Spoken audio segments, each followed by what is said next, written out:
Helena Tanuri. É ela, simplesmente linda, charmosa e cheia de unção.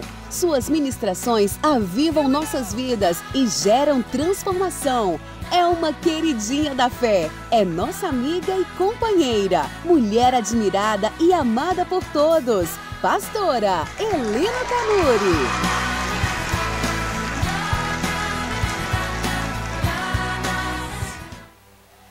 Eu estou muito feliz de estar aqui com vocês nessa manhã que o Senhor preparou. Cada transformação extrema é uma transformação extrema. A gente não sai do mesmo jeito que entrou, não é assim? E nós não estamos aqui em cima numa posição de superioridade, de maneira nenhuma. Eu tenho a plena convicção de que Deus me colocou para ministrar a palavra, porque os meus ouvidos são os mais próximos da minha boca. Para que eu nunca me aparte da verdade. Para que eu nunca me esqueça que Ele mudou a minha sorte. Eu comecei ministrando a palavra, contando para as pessoas o que Deus havia feito na minha vida. Comecei num congresso do Diante do Trono. A Ana Paula, eu me lembro quando tudo começou, eu fui para a igreja, eu tinha 11 anos de idade, no acampamento de carnaval da primeira igreja que eu fazia parte, a Igreja Batista Peniel. A minha professora de escola musical me deu o microfone pela primeira vez, eu falei no acampamento. E eu fiquei tão nervosa, para dar a conclusão do estudo em grupo. A gente se reunia em grupo, depois a gente se reunia novamente para dar as conclusões dos estudos em grupo, e eu era a representante dos juniores. E eu então dei a conclusão do grupo. E quando eu acabei de falar, o pastor da igreja, que é o pastor Reuel Pereira Feitosa, até hoje ele pastoreia a igreja, ele passou a mão assim na minha cabeça e falou assim: nasceu uma missionária. Naquele tempo, não se ordenava mulheres ao ministério, não haviam pastoras, né? Eu não sou velha, sou vintage. E eu escutei aquilo, fiquei feliz, mas eu entrei por outro caminho, eu fui para a música, eu fui para as artes, e eu sou apaixonada pelas artes até hoje. Mas um dia eu estava contando para a Ana Paula no estúdio, a gente estava gravando um CD internacional, acho que foi Nos Braços del Padre, Nos Braços do Pai em espanhol, e eu estava contando para a Ana uma obra que Deus estava fazendo na minha vida, que eu estava lendo um livro, e aquele livro estava me quebrando assim. E a Ana falou assim: Helena, conta isso no congresso de abril, né? Era um feriado de Semana Santa. Conta o que Deus está fazendo na sua vida. Se eu não estou enganada, esse era o ano de 2000 ou 2001. E ali nasceu a Helena que fala. Eu comecei testemunhando do que Deus estava me falando. Depois a pastora Zenete me colocou debaixo do braço, literalmente, me levou pela nação, no seminário de intercessão, e eu contando para as pessoas como Ele mudou minha sorte. Como Ele me libertou quando eu já era crente, já estava na igreja, mas presa na religião, presa nos meus achismos, presa na ilusão de superioridade. Ser cristãos não nos torna superiores, nos torna livres. Superiores não. Porque Deus amou o mundo de tal maneira, do mesmo jeito que o Senhor nos ama. A gente que está aqui hoje, priorizando a presença dEle, buscando a presença dEle, Ele ama o cara que está na sarjeta agora. E Ele quer fazer de nós o seu corpo, de fato. Não que a gente tenha o nome de corpo de Cristo, mas que a gente vá onde os pés de Cristo iriam. Que a gente seja o abraço de Cristo, o coração de Cristo, o consolo de Cristo, os braços, as mãos, as pernas, os olhos, os ouvidos. E quando a gente pensa nesse tema, eu fiquei tão empolgada com esse tema. Quando Ele mudou a nossa sorte. Ele mudou a sorte de todos nós. E vai continuar mudando. Que a nossa caminhada é de fé em fé e de glória em glória, até ser dia perfeito. Não é assim? E aí eu estava falando com o Senhor, o que é que... Porque a Bíblia é de Gênesis a Apocalipse, recheada de histórias que o Senhor mudou, de histórias que o Senhor transformou, de homens e mulheres que o Senhor vivificou, que o Senhor curou, que o Senhor transformou, que o Senhor mudou a sorte. mas me ocorreu José. E do capítulo 37 de Gênesis até o capítulo 50, eu fui relembrando essa história. E eu encorajo você a fazê-lo. A gente conhece as histórias, né? Desde a escola dominical, quem aqui teve a oportunidade de ser criança na igreja. Depois a gente conhece das pregações dos nossos pastores e líderes. E como esse homem, José, ele nos inspira tanto. Então, muitas vezes a gente escuta falar, mas eu encorajo você. Foi aqui numa TE que eu encontrei com a Edmeia Williams, e ela falou comigo assim, que Bíblia é essa que você está lendo? Deixa eu ver a sua tradução da Bíblia. Ela falou assim, não, compre outra. Você precisa de uma tradução da Bíblia que faça você entrar na história. Helena, não leia a Bíblia só por cima. Não leia a Bíblia só para cumprir um protocolo. Mergulhe na história. Quando você lê a Bíblia, você vê a cor das roupas das pessoas. Você imagina a situação cultural onde elas estavam inseridas. Você precisa de ir fundo, Helena. Se você quer extrair coisa da palavra, você precisa de ir fundo. A altura da pessoa que falou isso. Como ela estava sentada ou estava de pé? Às vezes a gente lê só para cumprir o protocolo, né? E eu peguei aquele conselho, e eu engoli aquele conselho, e eu pus em prática aquele conselho. Ler a Bíblia para mim nunca mais ficou cansativo, monótono ou causando bocejos. Eu vejo os tons, as cores, os sabores, eu vejo a aridez, eu vou lá para a história, né? Por isso que às vezes vocês me veem pregando por aí e eu dou a minha versão da história, né? Eu não me canso de ver Marta na cozinha, chamando Maria, falando, Maria, acabou a água, vai no poço buscar água. A Bíblia não fala nada disso, tá, gente? Mas eu penso, Marta lá, ocupada, Maria, vai buscar água, vai buscar qualquer outra coisa, vai buscar um frango na casa do vizinho, vai fazer alguma coisa. Na minha cabeça foi isso que aconteceu. E Maria passou pela sala, só que quando ela passou pela sala,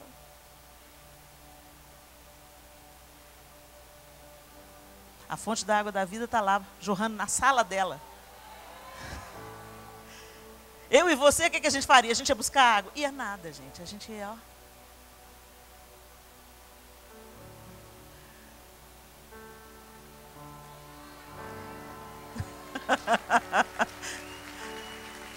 Sumiu Maria. Cadê Maria? Aí eu vejo Marta vindo, passando pela sala atrás de Maria, e ela olha e vê Maria. Folgada. Tô ralando e a outra tá aí. Senhor, não te importas? Aí eu vejo os discípulos tudo olhando para trás. Na minha cabeça, porque não era lícito as mulheres sentar para aprender junto com os homens. Então ela devia estar lá atrás, bem quietinha, atrás de uma coluna, atrás de um móvel, ou lá atrás, sem ninguém perceber ela. Jesus já havia percebido. Mas eu logo fico imaginando a crítica de Pedro, né? Oh, o que essa menina está fazendo aí? Pensa em João defender. Deixa a menina, Pedro. Isso é implicante. Judas falando, vamos cobrar uma taxa dela que ela está pegando. É uma leitura dinâmica da Bíblia, né? A gente cria a nossa visão do texto, mas o fato é que pode não ser nada disso, mas nunca mais você vê o personagem bíblico distante. E assim eu fiz com José. E eu fiquei imaginando a vida desse moço, sonhador, né? De 17 anos. José, o texto em Gênesis 17, diz que Israel gostava mais de José do que qualquer outro filho, porque ele havia nascido de sua velhice. Por isso mandou fazer para ele uma túnica longa. Errado isso, né, gente? Errado, mas a gente vê a humanidade dos personagens. Porque, na verdade, um pai não ama um filho mais do que o outro. Você pode até pensar que ama, mas não ama, não. A gente ama os filhos. Agora, tem uns filhos que é mais fácil lidar com eles. E tem outros que são igualzinhos a gente, por isso é mais difícil a gente lidar com eles. Quanto mais parecido com você o seu filho for, mais difícil fica lidar com ele. É um menino impossível. Esse é o espelho, né? Então, mas a gente ama, a gente morreria por eles. Só que o relacionamento flui mais fácil com aqueles que são contraponto, e não aqueles que são iguais a você. Mas eu encorajo você, não entre nesse nicho de preferir um filho a outro. Entenda que cada um foi feito e tem um plano de Deus para cada um. Helena, mas ele só me passa vergonha. Persevera aí, continua orando aí, porque Deus vai transformar a vergonha em dupla honra. Amém? O Senhor muda a sorte. Ele muda a nossa sorte, a sorte dos nossos filhos. Ele é Deus. Coloque os seus olhos nele e comece a apreciar as diferenças. Comece a apreciar. Mesmo aqueles que são tão diferentes da gente, ou tão iguais a gente, Deus tem um plano singular para cada um deles. Aí o texto começa aí. José era mais querido por seu pai Jacó e se achava. Meu pai gosta de mim. Mas eu fico pensando, por que ele vivia afirmando isso diante dos irmãos? Porque sentia a rejeição dos irmãos. A gente não precisa ficar se afirmando quando a gente tem segurança no amor. Não é? Quando eu vejo alguém querendo mostrar muito o que faz, querendo mostrar muito o que tem, sempre afirmando o que é, eu fico pensando, ô Jesus, chega um pouquinho mais ali com seu carinho, com seu amor curador, porque está desesperado por aceitação, está desesperado por aprovação. Eu estou dizendo de conhecimento de causa. Eu fui essa pessoa. Ou a gente morre de inveja do outro, ou a gente fica mendigando aceitação, dizendo que é o que às vezes nem é. Porque a gente quer ser aprovado. Então, quando eu vejo José assim, contando muita vantagem para os irmãos, eu fico pensando, é porque ele sentia a rejeição dos irmãos. E ele queria ser acolhido, admirado. Então você imagina, já vem aquele menino, lá vem o pirralho, olha lá, filhinho de papai, olha a túnica dele. Então eu fico imaginando o que ele ouvia. Quem aqui tem irmão? Você sabe o que eu estou falando. Principalmente se você é caçula. Ô, Jesus! Né? Somos as pessoas que mais sofrem bullying na face da terra. E aí no texto de Gênesis 37, você vê isso, José tendo sonhos, quer dizer, já tinha uma marca de Deus sobre ele, um plano de Deus sobre ele, e ele fazia questão de contar para os irmãos os sonhos de grandeza. E isso deixava os seus irmãos, que já não eram satisfeitos com ele ser preferidinho de papai, com mais raiva ainda. Não é isso? Aí a gente vê no verso, ainda no capítulo 37, o dia que houve a crise. Quer dizer, já havia uma animosidade, já não havia um clima bacana entre José e seus irmãos, mas aí o pai fala, vai atrás dos seus irmãos que estão pastoreando, me traz notícia deles. E José vivia trazendo notícia dos filhos para o pai, isso também fazia ele não ser bem quisto pelos irmãos. Ah lá vai o fofoqueiro, lá vai o fofoqueiro de José, vai José, contar para o papai. Eu fico imaginando, gente, o que José ouvia, né? E como ele também era, eu vou contar mesmo, vou contar, tá? Vou contar. 17 anos, gente, pensa comigo. Quem você era quando tinha 17 anos? Você não tinha essa maturidade de dizer, calma, irmãos, né? A gente imagina um José que não era humano, né? Elevado acima do chão, não, entendeu? Não, ele era um menino que era muito amado pelo pai, mas rejeitado pelos irmãos, e ele, ao mesmo tempo que ele queria ser aceito, acolhido, ele também queria, vocês vão ver comigo, vocês me tratam mal? Vou contar para o papai. Quem foi o irmão mais novo aí? A gente fazia isso. Mas aí acontece a crise. José vem, e os irmãos já tomados de ódio, querem matar José. Não, gente, o plano original não era julgar José na cisterna.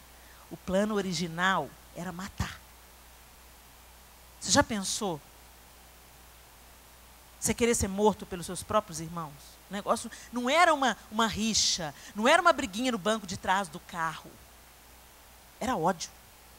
Porque para você matar uma pessoa, você tem que ter ódio dela. Aí Rúben, querendo livrar o irmão, mais velho, mais consciente, mais maduro. O cara que põe um pano quente. Não, não, não, não, vamos jogar ele ali na cisterna. Na intenção de resgatá-lo. Só que Judá tem a ideia. Não, vou fazer o seguinte. Ah lá, vem uma caravana ali, vão vender. E vende José. Você imagina isso? Primeiro você é desprezado, ridicularizado, exposto, odiado. Depois querem te matar. Depois te jogam no poço. Depois te tiram do poço e te vendem como escravo. Aí você vai para uma terra diferente da sua cultura, do seu jeito de viver. Aí lá você entrega para um cara, começa a servir esse cara, aí a mulher do cara cisma com você. Você é bonitão, jovem, está tudo no lugar, a mulher está lá com problema com Potifar e quer te levar para a cama. E ela devia ser bonitona, porque José teve que sair correndo. Se ela fosse mocréia, ele não ia precisar sair correndo. Já parou para pensar nisso? Pois é. Se ele teve que sair correndo é porque ele não confiava nele mesmo. Tchau! A gente tinha que ter coragem de José, de sair correndo, literalmente, em alguns momentos. Literalmente sair de algumas conversas, levantar da mesa e tchau! Mas enfim, aí a gente continua lendo Gênesis e a gente vai vendo a história de José, de seus irmãos. Aí José é assediado pela mulher de Potifar, e José é preso. Aí lá na cadeia, José já tinha o dom de Deus, ele começa a interpretar sonhos. E aí ele interpreta sonhos de seus companheiros de cela. E aí um dos seus companheiros é solto e fala, olha, quando você for solto, se lembra de mim. Mas o menino lembrou? Lembrou não. Só lembrou quando o faraó teve um sonho, e aí ele voltou e chamou José, e José interpretou o sonho de faraó e mudou a sorte do Egito. Ou seja, a interpretação do sonho de faraó muda a posição de José. Agora, olha a trajetória. Olha quantos anos. Olha quanta dor. Olha quanta rejeição. Olha quanto ódio. Quanta injustiça José sofreu. Vocês acham que Deus saiu do controle enquanto tudo isso estava acontecendo? Vou perguntar de novo. Vocês acham que Deus estava fora do controle quando José estava sofrendo tudo isso? Então, por que a gente tem a tendência de pensar que Deus saiu do controle quando é a gente que está passando pela dor? Por que um pensamento recorrente é Deus me abandonou?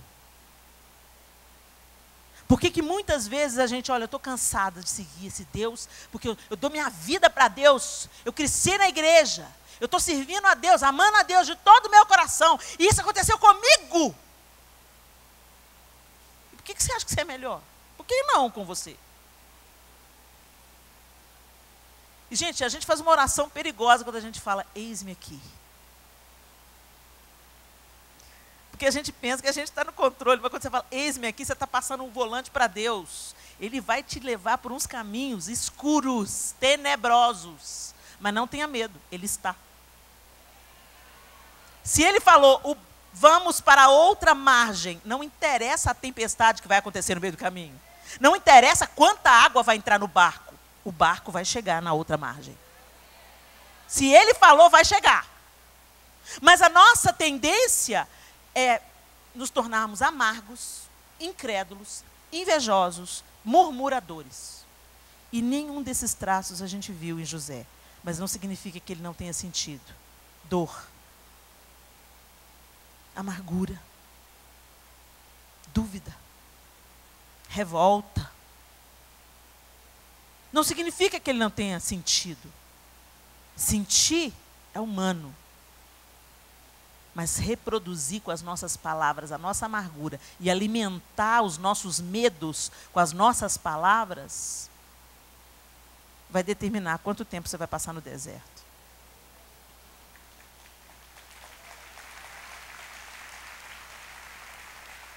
O povo de Israel morreu no deserto por causa do que ele falava. Por causa do seu discurso. Josué e Caleb entraram, por quê? Porque eles tinham uma fala diferente. Não significa que eles não sentiam medo. Não significa que eles não tinham consciência de que a batalha era muito grande. Não significa que eles falaram, uau, vai ser uma big de uma batalha. Deus vai ter que vir mesmo com poder, porque olha o tamanho dos caras. Mas os outros falaram, nós vamos morrer como gafanhotos. Por que Deus trouxe? Morreu todo mundo no deserto. Deus teve que renovar a geração. Porque tirou o povo do Egito, mas o Egito não saiu de dentro do povo. E às vezes a gente está aqui na igreja hoje, assim, vivendo a fé, caminhando com Deus assim. A gente está caminhando, seguindo Jesus. Vem na igreja, dá o dízimo, a oferta, participa da TE, trabalha na TE. Poxa, você é uma bênção, evangelista, mas na sua trincheira de batalha, na sua luta, na sua adversidade, naquilo que Deus ainda não te respondeu, você questiona, você murmura muito mais do que com o seu coração. Você começa a pôr para fora. Ah, não, viu? Eu acho que isso não vai acontecer, não. Eu acho que isso não vai mudar, não. Eu acho que Deus não vai fazer, não. Esses dias eu postei no Instagram, ontem eu postei da nossa viagem para Israel.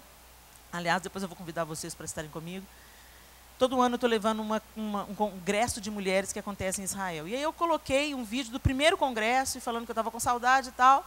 E aí uma pessoa colocou assim, eu não me lembro as palavras exatas que ela usou, mas ela quis dizer assim, para mim é impossível, isso nunca vai acontecer. Eu falei assim, meu Deus, como é que a pessoa diz que serve a Deus, diz que confia em Deus, mas pensa que uma passagem e uma coisa em Israel é grande coisa para Deus. Espera aí, eu falei assim, não coloca limite no poder de Deus, não, você está limitando Deus? Você sonha. Então primeiro ora, depois trabalha, economiza. Você pode não ir nesse ano, você pode não ir no ano que vem, mas daqui 3 anos você vai. Vai em direção ao seu sonho, marcha em direção ao seu sonho. Mas não, a gente coloca limite. E a gente fica, vida, céus, azar, e rodando no mesmo lugar. Deus é grande, Deus é poderoso, Deus pode te levar, Deus pode te abençoar. Trabalho, pede, Deus, prospera o trabalho das minhas mãos, Senhor, eu tenho um sonho. Ano passado foi uma senhora, gente, pastora de uma igreja do sertão, não tem telhado na igreja dela. Alguém ligou para ela e falou assim, Deus mandou eu te dar a viagem.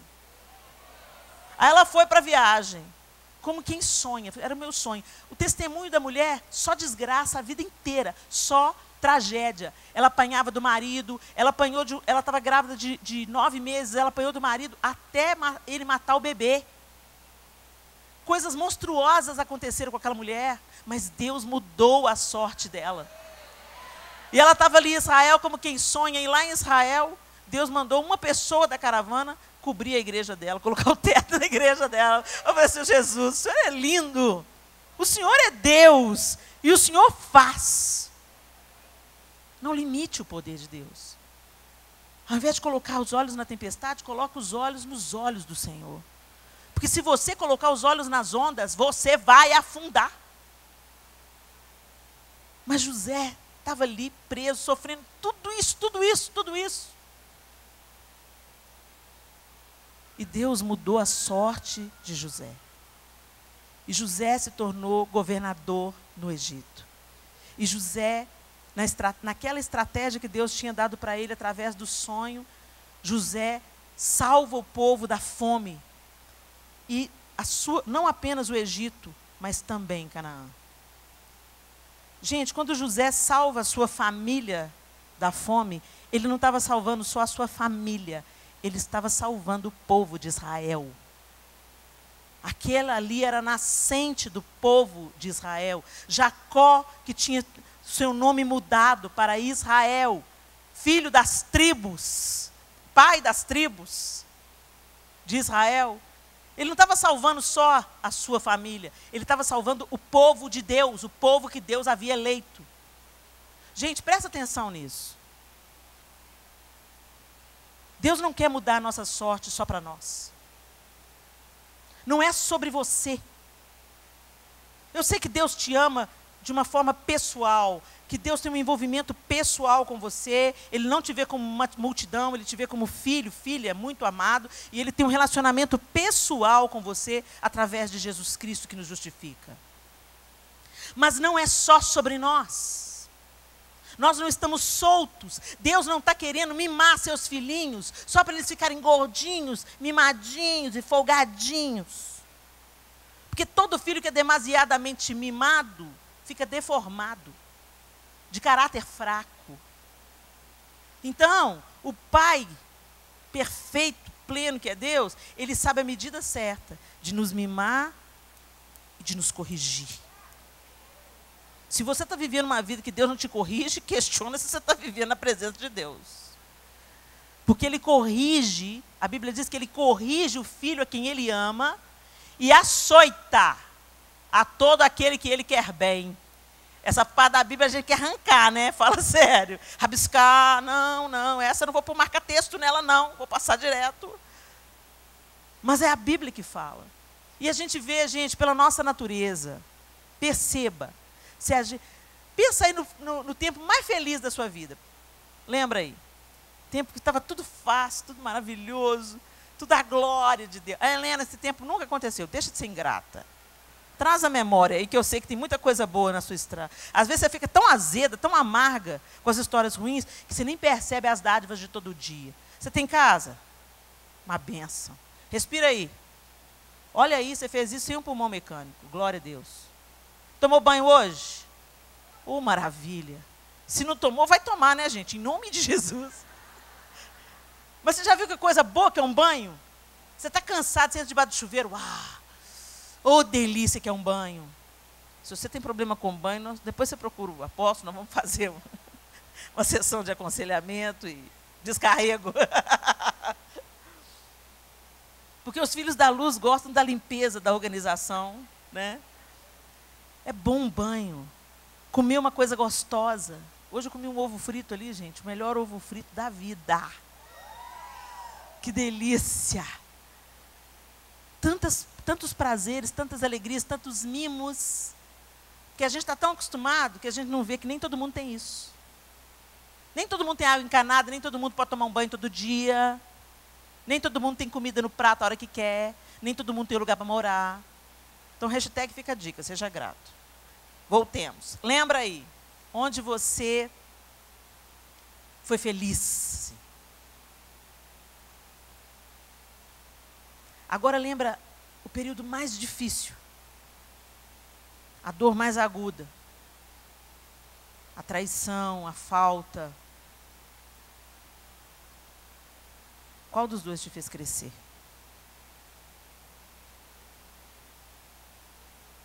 Ninguém cresce deitado eternamente em berço esplêndido. A nossa natureza humana precisa de podas para produzir mais fruto, exatamente como é na natureza de Deus, nas árvores frutíferas. Então Deus amorosamente proporciona a poda.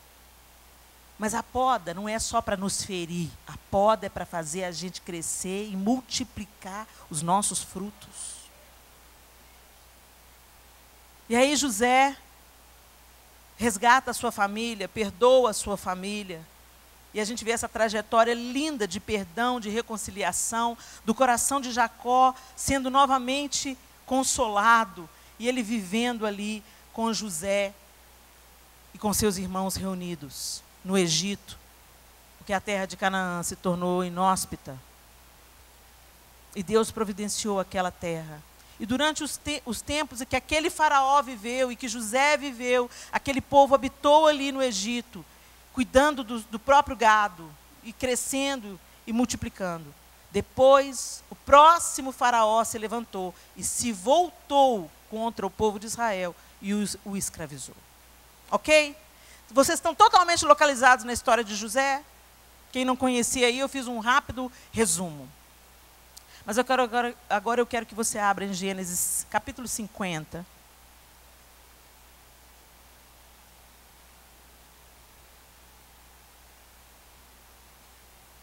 E a gente volta à ameaça do início da história, no verso 15. 50, 15. Vendo os irmãos de José que seu pai havia morrido, quer dizer, Jacó morreu, disseram: e se José tiver rancor contra nós, e resolver retribuir todo o mal que lhe causamos. Então mandaram um recado a José dizendo: antes de morrer, teu pai nos ordenou que te disséssemos o seguinte: peço-lhe que perdoe os erros e pecados de seus irmãos, que o trataram com tanta maldade. Agora, pois, perdoa os pecados dos servos do Deus de teu pai. Quando recebeu o recado, José chorou. Depois vieram seus irmãos, prostraram-se diante dele e disseram: aqui estamos, somos teus escravos. José, porém, lhes disse: não tenham medo.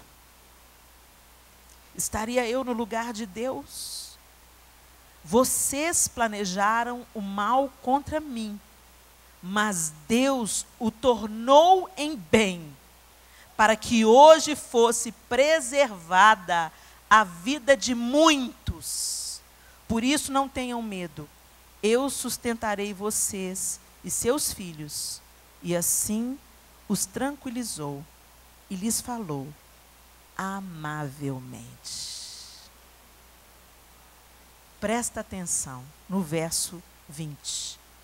Vocês planejaram o mal contra mim, mas Deus o tornou em bem, para que hoje fosse preservada a vida de muitos.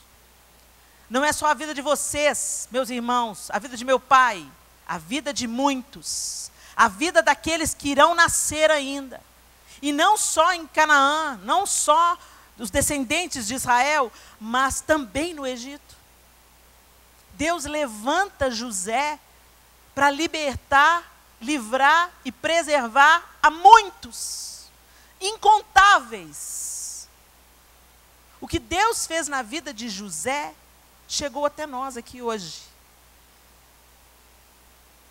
Quando você vai lendo esses textos, você vai vendo a bênção de Jacó sobre cada filho.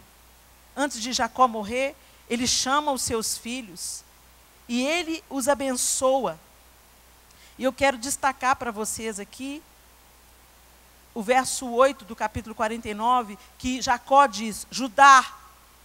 Jacó chama o seu filho Judá e diz: Judá, seus irmãos o louvarão. Jacó está se despedindo e está abençoando a sua descendência. Ele está abençoando as tribos de Israel. Judá, seus irmãos o louvarão. Sua mão estará sobre o pescoço dos seus inimigos. Os filhos de seu pai se curvarão diante de você. Judá é um leão novo. Você vem subindo, filho meu, depois de matar a presa.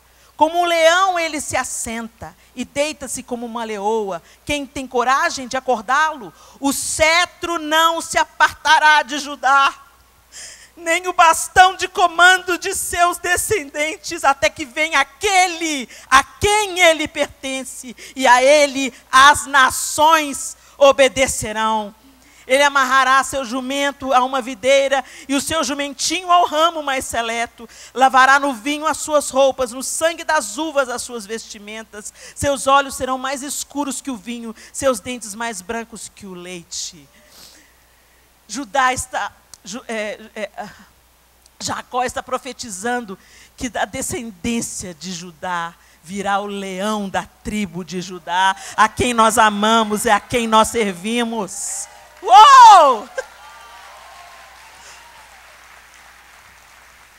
O cetro nunca se apartará da sua descendência, Judá. E é esse cetro que está estendido sobre nós hoje, igreja do Senhor.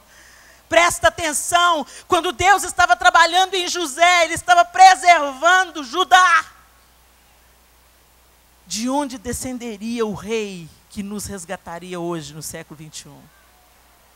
Não é sobre nós, é sobre algo muito maior. Para de pensar pequeno.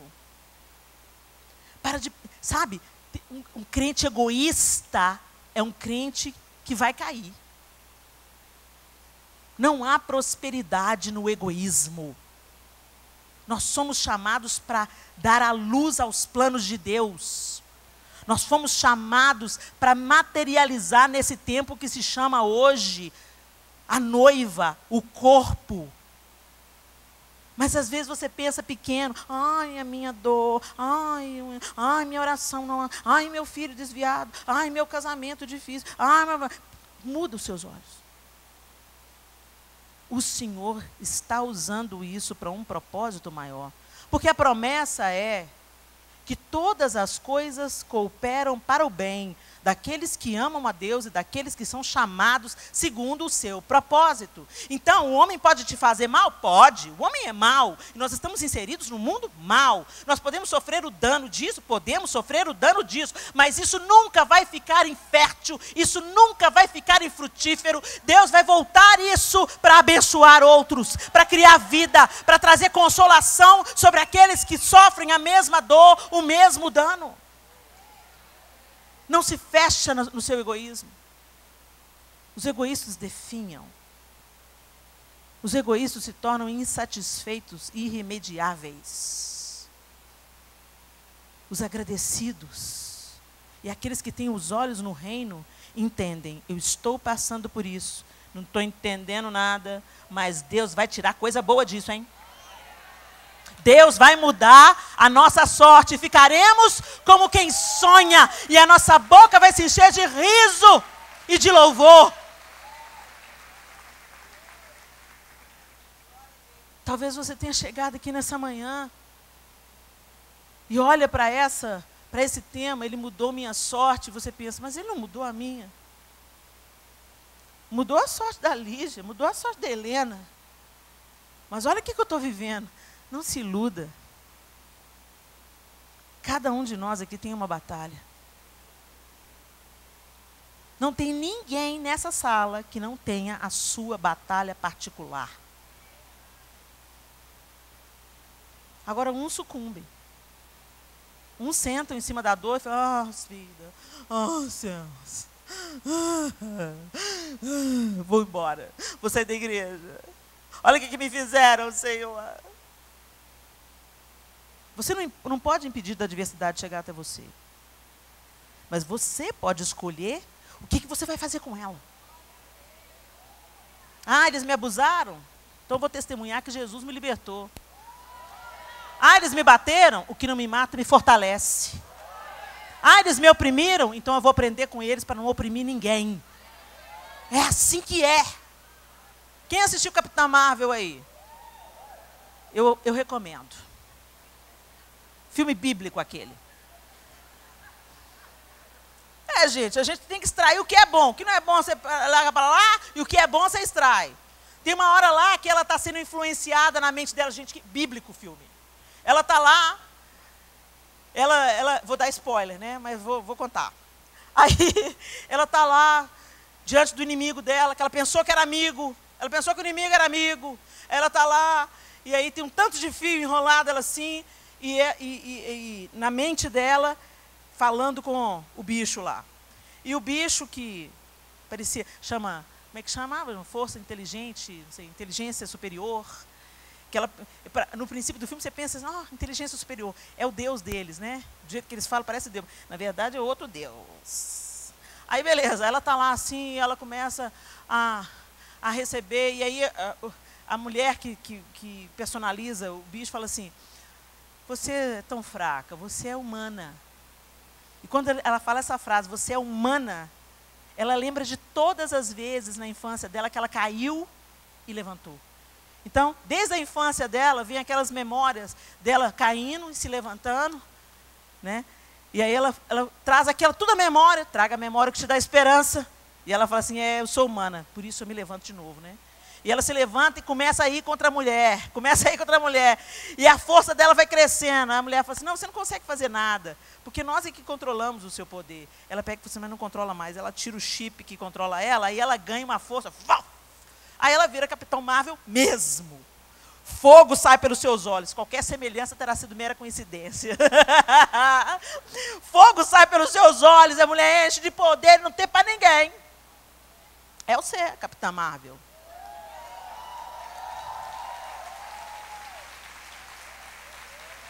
Vai assistir o filme, vai assistir que você vai ver, você vai se identificar.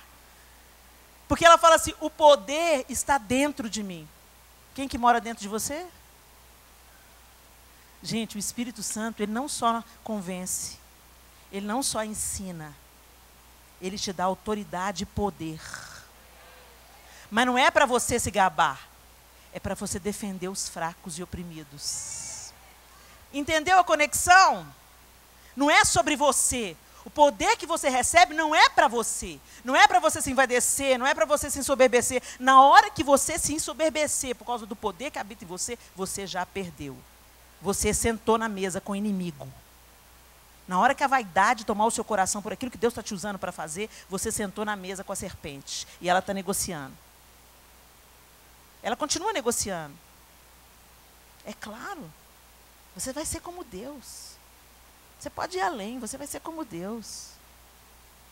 Mas quando você entende que o poder que existe em você é para te dar força para vencer as suas próprias batalhas e para defender aqueles que não podem se defender sozinhos, aí a igreja terá cumprido o seu propósito. Ele não muda a nossa sorte para ficar em nós. Ele não mudou a sorte de José para José ficar, aê, e aí, cambada? Agora vocês estão ajoelhando, né? Queria me jogar no poço, queria me matar, hein, fulano? E você queria me matar? E agora? Hein? Mas assim agem os filhos das trevas.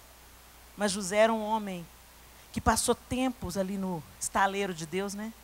Sendo quebrado, aperfeiçoado, moído, aperfeiçoado. Nada estava sendo desperdiçado. Deus não estava atrasado. Deus estava tratando o coração de José, extraindo dele o veneno que a rejeição tinha plantado, extraindo dele o veneno que as palavras de depreciação haviam azedado o seu coração. Deus estava curando José, para levantar José e usar José para a redenção de muitos. E o lindo é que ele termina falando com seus irmãos, por isso não tenham medo. Quem sou eu? Então, quando Deus mudar a sua sorte, não se envaideça. Quando Deus te trazer a resposta que você está pedindo, não se envaideça. Não se julgue superior aos outros. Mas entenda que a experiência que você viveu, que o aprendizado que você está vivendo, é para te tornar mais humilde, mais empático, mais misericordioso, mais igual a todo mundo. Menos estrela, menos poderoso na terra. Poderoso na terra é aquele que morreu e ressuscitou no terceiro dia. Nós somos poderosos em Deus, não em nós mesmos. Então, de que nós temos que nos gloriar? Como diz o apóstolo Paulo, de que nós vamos nos gloriar? Se nós vamos nos gloriar na cruz de Cristo. Não tenham medo. Primeiro ele fala, estaria eu no lugar de Deus? Não tenham medo, estaria eu no lugar de Deus? Quem sou eu para julgar vocês? Vocês planejaram mal contra mim, mas Deus o tornou em bem, para que hoje fosse preservada a vida de muitos. Por isso, não tenham medo. Eu entendi o que Deus fez. Não tenham medo. Eu sustentarei vocês e seus filhos. E assim os tranquilizou e lhes falou amavelmente. Amavelmente. Deus quer mudar a nossa sorte para nós termos uma fala amável, um coração amável. Porque a boca fala do que está cheio o coração.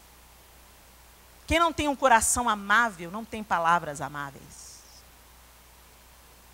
Deus está trabalhando em você. Olha para a pessoa que está do seu lado, mas olha mesmo e fala, Deus está trabalhando em você. Deixa Ele fazer, gente. Deixa Ele fazer. Para de recalcitrar. Para de, de brigar com Deus. Para de perguntar, mas por que fulano? Para de olhar para a vida alheia. Gente, a comparação tira a gente do propósito de Deus.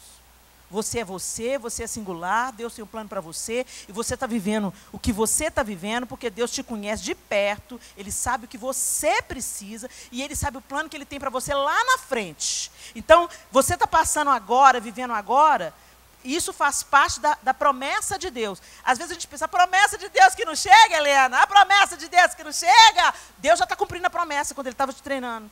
Deus já estava cumprindo a promessa de que ia tornar José grande quando ele estava na cisterna. Deus já estava no caminho da promessa. Às vezes a gente pensa que o cumprimento da promessa é só glamour. Não. Na cisterna, Deus já tinha começado a trabalhar pelo projeto dele de levantar José. Começa na cisterna. Então, em nome de Jesus, que você hoje ganhe uma nova perspectiva do que significa Ele mudou a minha sorte. Ele mudou uma, Ele mudou duas, e Ele vai mudando a minha sorte até ser dia perfeito. Em cada adversidade, em cada problema, em cada luta, em cada perda, Deus tem um propósito mais elevado que você. Deus quer transbordar através de você. Deus vai fazer disso que você está vivendo hoje glória amanhã. Honra amanhã. Helene, se Deus não fizer, Ele continua sendo Deus.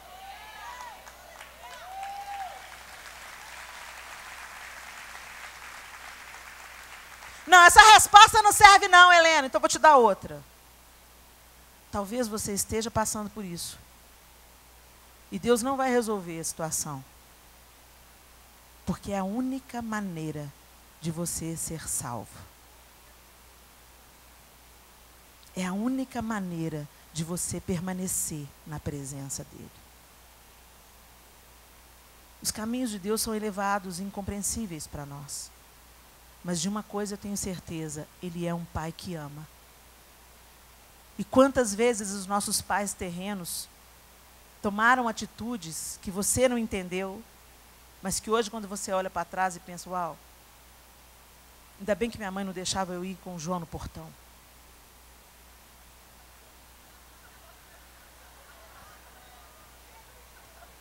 Né? Vai lá com fé na minha carne, meu fogo. Bendito seja Deus que ela ficava, quando eu ia no portão, ela ficava lá na porta. Então, Leninha, na hora eu senti um ódio, mas graças a Deus pelos nãos do meu pai, graças a Deus pelas correadas que eu levei, graças a Deus pelo abuso que eu sofri. Epa, Helena, aí não, hein? Graças a Deus. Porque quantas mulheres são curadas hoje quando escutam que eu fui molestada sexualmente durante 8, 9 anos da minha infância. E que Deus mudou a minha sorte. É tudo sobre Ele! É tudo sobre Ele! Feche os seus olhos. Ah, Senhor.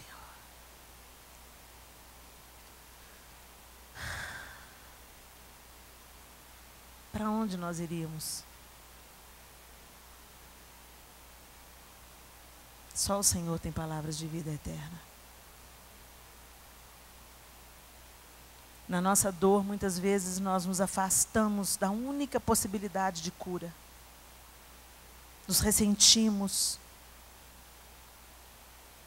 nos amarguramos, questionamos.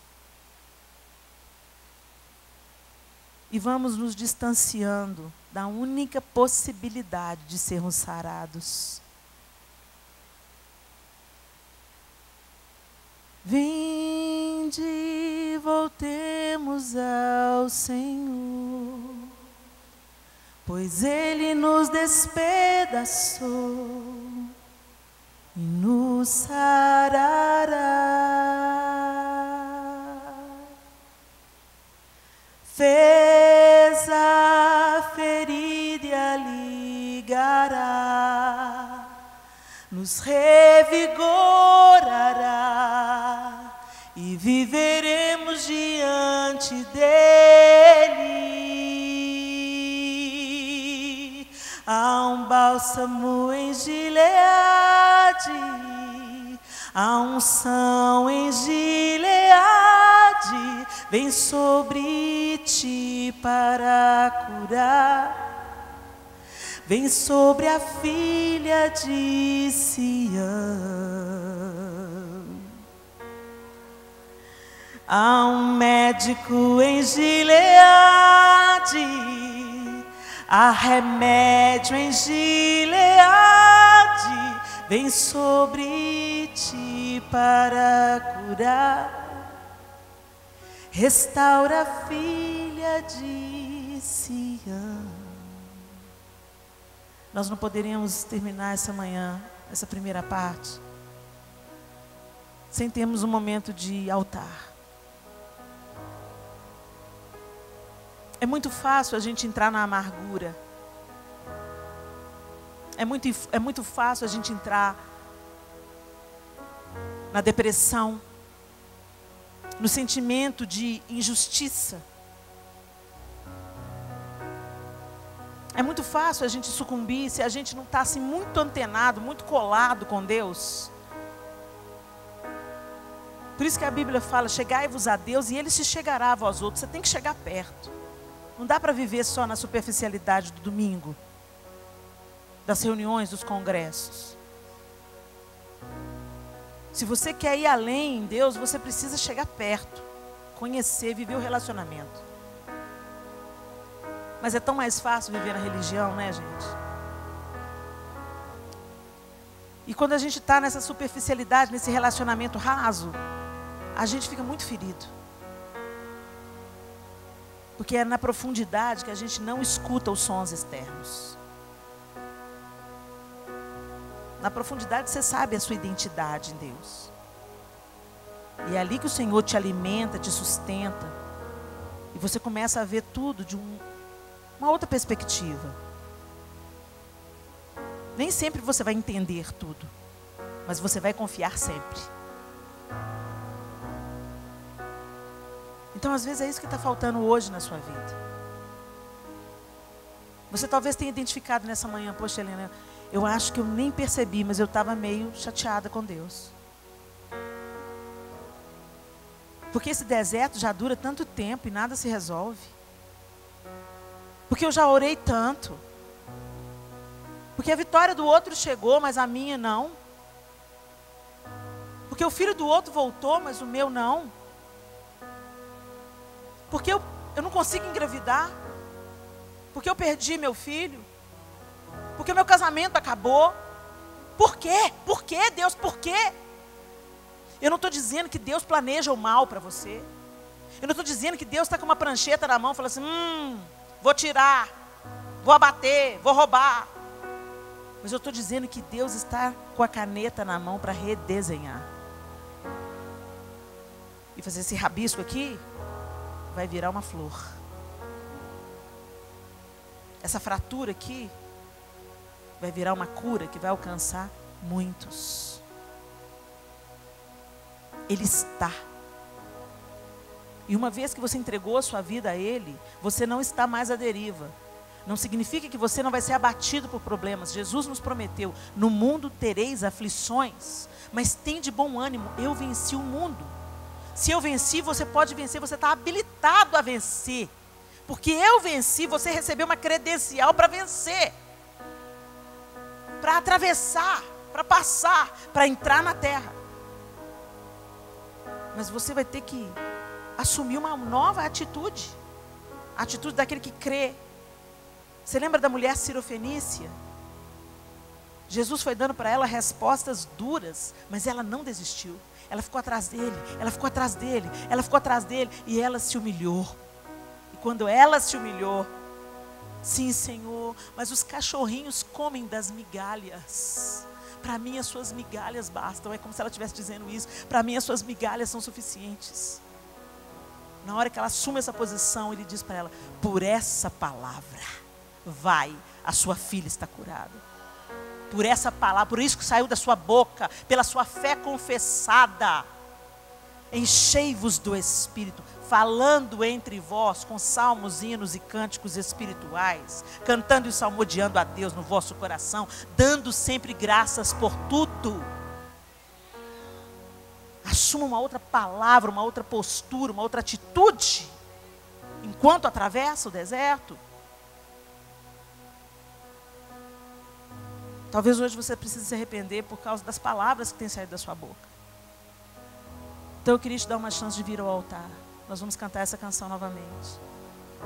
Para que você venha e diga, Senhor, Eu quero que a minha dor, que o meu problema, que o meu deserto liberte a muitos, como foi na vida de José. Transborde para a vida de outros. Me perdoa, Senhor, se eu assumir uma postura defensiva, ou uma postura duvidosa, incrédula, ou uma postura murmuradora. Eu não sei qual é o seu caso, é você e Deus. Mas venha ao altar e diga isso para o Senhor, em nome de Jesus. Vinde e voltemos ao Senhor, pois Ele nos despedaçou e nos sarará.